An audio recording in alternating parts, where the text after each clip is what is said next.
Bokaro general अस्पताल की तस्वीरें हैं जहां पर खेतकों की घटना के बाद तमाम राजनीतिक दलों के नेताओं का आने जाने का सिलसिला शुरू हो चुका है। सुबह से ही कई विधायक कई मंत्री इस जगह पर आए हैं, लेकिन यहां पर झारखंड सरकार के पूर्व मंत्री और धनबाद के पूर्व सांसद चंद्रशेखर दुबे भी अभी आ चुके हैं और मरीजों से मिलकर बाहर निकले हैं। हमारे साथ खुद चंद्रशेखर दुबे हैं। बाबा, कितना दुखद घटना है यह दुखद घटना के बारे में कुछ भी कहें कम होगा। इतना बड़ा दुखद घटना अब हम क्या कहें, कह नहीं सकते। काफी दुख है और सबसे बड़ा दुख इस बात की है कि जो भी मरता है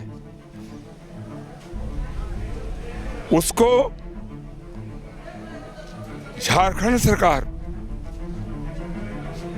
8-8 लाख रुपया देता है। नहीं बाबा, उस पर जाऊंगा। मैं कहना चाह रहा था कि अभी थोड़ी देर पहले आप ही के पार्टी के एक विधायक आकर बताया कि सरकार के द्वारा बिजली विभाग के द्वारा 2 लाख रुपया का मुआवजा दिया जाएगा। इसी ज़िले में ज़मीन विवाद पर लोग मर जाते हैं, उन्हें 8 लाख रुपया और नौकरी की चर्चाएं की जाती है। यहाँ तो बिजली विभाग की जो गड़बड़ियाँ हैं या गलतियाँ हैं उसे खुद लोग स्वीकार कर रहे हैं। उसके बाद भी 2 लाख रुपया का मुआवजा और 1 लाख रुपया का मुआवजा की घोषणा की गई है और राज्य सरकार की तरफ से अभी तक कोई घोषणा नहीं की गई। कितना दुखद है। बिजली विभाग ने भारी गलती की है ये घोषणा करके।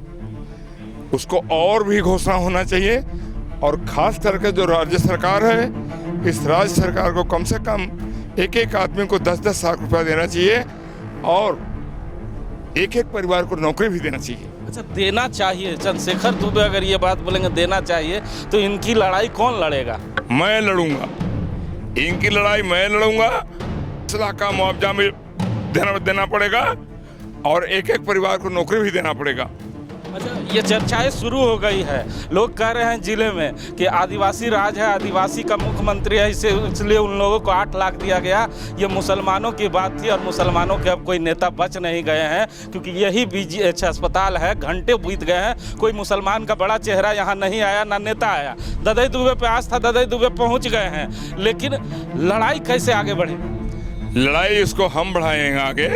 पहले तो हम राज्य सरकार से, इनके मुख्यमंत्री से कहूंगा इस बात को, और अगर क्यों नहीं मानते हैं तो लड़ाई इस पर होगी। इस पर कोई संदेह मत मानिए, हम छोड़ेंगे नहीं इसको। तो सुना ना आपने, ये चंद्रशेखर दुबे हैं, धनबाद के पूर्व सांसद ददई दुबे, जिन्होंने साफ तौर पे कहा कि इनकी लड़ाई अब हम लड़ेंगे, इनकी लड़ाई अब हम लड़ेंगे।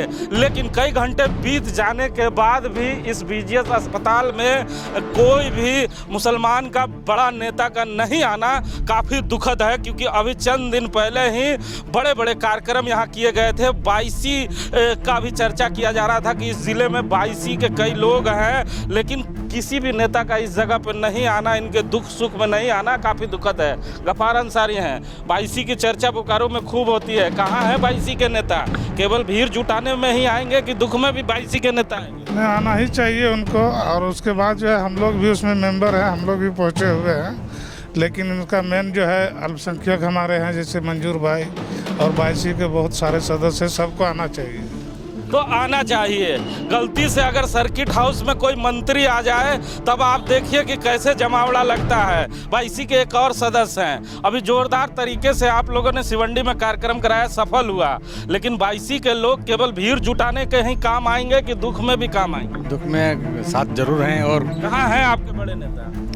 बड़ा नेता नहीं, लेकिन हम लोग पहुँचे हुए हैं और हम लोग चाह रहे हैं कि ये जो हमारे जो पूर्व सांसद जी ने बयान दिया है उस पर अगर उन्होंने कहा है कि एक नौकरी और 10-10 लाख रुपए का मुआवजा देना अनिवार्य है, तो हम लोग उसके साथ हैं और इसका लड़ाई को लड़ेंगे हम लोग। मतलब जो 2 लाख रुपया की चर्चाएं हुई है गफ्फार जी, उससे आप संतुष्ट हैं? नहीं, 2 लाख से हम लोग संतुष्ट नहीं हैं। कम से कम 10 लाख रुपया होना चाहिए और एक एक परिवार से नौकरी होनी चाहिए। तो सुना ना आपने, चंद्रशेखर दुबे अभी थोड़ी देर पहले बोकारो जनरल अस्पताल से निकले हैं और दहाड़ मार के निकले हैं कि इनकी लड़ाई अब हम लड़ेंगे। अगर ऐसी बात है तो हम इनकी लड़ाई को आगे तक ले जाएंगे और सरकार से मांग करेंगे कि 10 लाख रुपया और एक नौकरी इनके परिजनों को मिले। कैमरामैन भोला के साथ बोकारो जनरल अस्पताल।